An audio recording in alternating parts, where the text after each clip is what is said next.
안녕하세요. 마인드 디톡스의 묻지마 캔디입니다. 오늘의 방송 제목은 정서적으로 엮인 불륜 판단하는 법입니다. 구독, 좋아요 눌러주세요. 가끔 육체적인 관계는 없었어요. 정서적인 불륜인데요. 이것도 불륜일까요? 라고 물어보시는 경우가 있습니다. 저는 육체적인 관계 없는 불륜은 없습니다. 라고 말씀을 드립니다. 다만 처음 시작은 정서적인 부분에서 시작을 했지만 종국에는 육체적인 관계까지 이어지는 것이 대부분이라고 생각합니다. 마음이 동하면 육체도 동하기 마련인 것입니다. 나이트에서 원나잇을 하거나 성매매를 하거나 업소에서 2차로 성관계를 맺는 경우에는 정서적인 연결이 없는 상태에서 육체적인 관계를 맺는 것이라고 할 수 있습니다. 처음 육체적인 관계로 맺어진 경우에 섹스만을 탐하면서 장기적으로 이어지기도 합니다. 그런 경우에는 서로 나누는 대화나 카톡에는 주구장창 신체 부위와 성관계에 관련된 묘사가 이어지기 마련입니다. 물론 이런 경우라 하더라도 섹스가 잘 맞아서 만남을 시작은 했지만 만나는 시간이 길어지면서 대화를 나누면서 정서적으로 엮이기도 합니다. 그러면 간단하게 정서적으로 엮여 있는 것을 판단할 수 있는 기준은 뭘까요? 그건 대화나 카톡 내용에서 성적인 묘사나 표현 없이 일상을 나누는 것입니다. 하루에 한 번 이상 안부 인사를 서로 나누거나 일상에 대한 이야기를 나누고 오히려 더 정중하고 담백하게 서로를 대하는 모습을 볼 수 있습니다. 그러면 좀 더 구체적으로 정서적인 불륜을 판단할 수 있는 기준에 대해서 알아보도록 하겠습니다. 첫째, 배우자와 나눠야 할 개인적인 감정과 생각 등을 대화를 할 때, 집에 와서는 말이 없고 선비 같은 남편들이 상간녀와 나누었던 대화나 카톡을 보면 촉새 중에 왕촉새가 되어 있다는 것을 알 수 있습니다.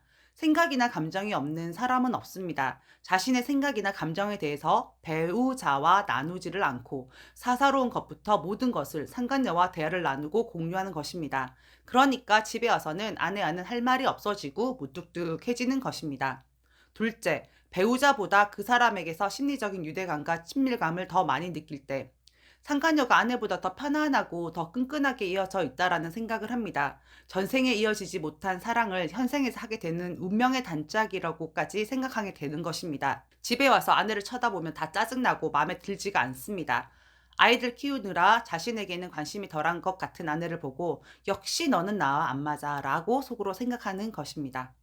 셋째, 배우자와 그 다른 사람을 비교할 때 왜 배우자는 그 사람처럼 받아주지 않는지 하고 생각할 때, 결혼은 현실입니다. 육아도 있고 경제적인 문제도 있고 시댁 및 집안일도 있고 모든 게 유기적이고 복합적으로 연결되어 있습니다. 바람피는 대상인 상간녀는 오로지 남편과의 연애 하나에만 집중하고 있기 때문에 대부분 다 받아주게 됩니다.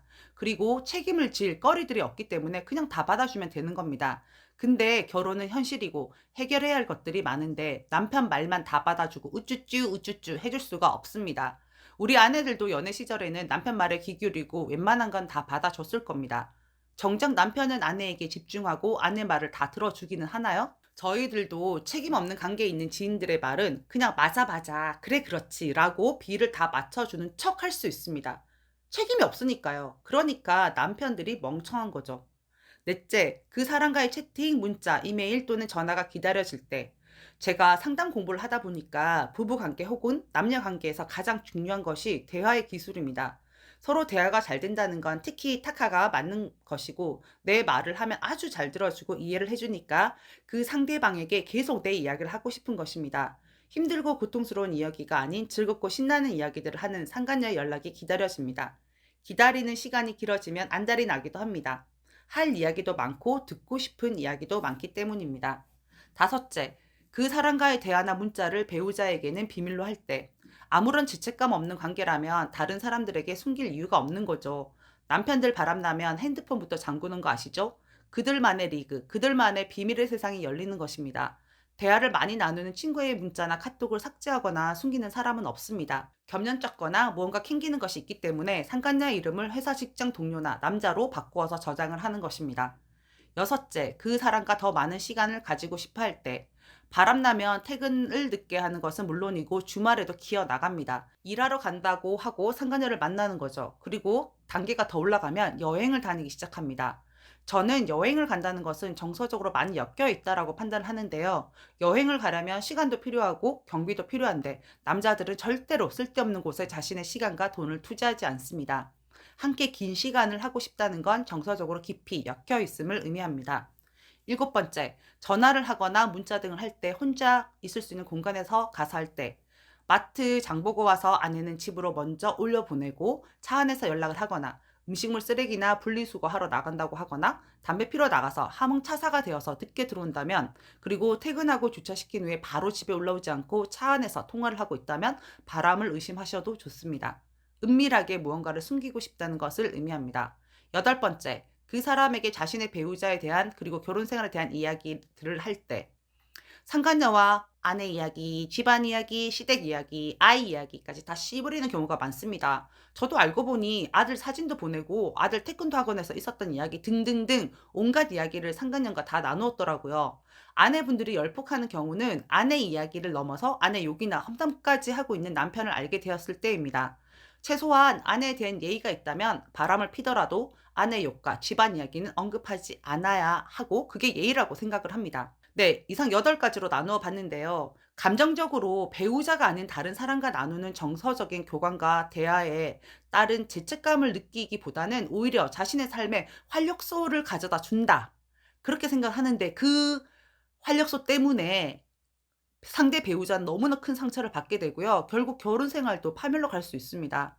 배우자에 대한 배신감은 물론이고요. 저희가 느끼는 감정은 믿을 수가 없거든요. 의심병 생기는 거고요. 너무나 심리적으로 큰 상처를 주고 그 어떤 누구도 믿을 수 없게 되는 단계로 가게 되는 겁니다.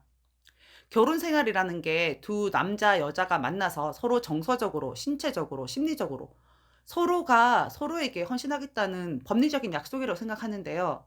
내가 아내와 소통되지 않고 맞지 않는 부분이 있다면 둘 사이에서 해결해야 되는 방법들을 찾아 나가는 것이 맞다라고 생각합니다. 처음부터 찰떡같이 맞는 부부가 있을까요? 있긴 하겠지만 그렇게 많지 않을 거예요. 신성한 부부 관계에서 이루어져야 할 마땅한 것에 다른 제3자, 상간년이라는 들어와선 되지 않는 여자를 넣어서 행동하는 것은 정말로 도덕성에 문제가 있는 행동이라고 생각을 합니다. 오늘 방송은 여기까지 하도록 하겠습니다. 네이버 카페에서 묻지마 캔디 마인드 디톡스로 검색을 해주세요. 상담을 통해서 여러분들의 문제 해결에 실질적인 솔루션을 제공해 드리겠습니다. 상담은 유료 상담이고요. 먼저 예약을 하셔야 됩니다. 네, have a sweet mind detox. 다음 방송일에 우리 또 만나요. 안녕.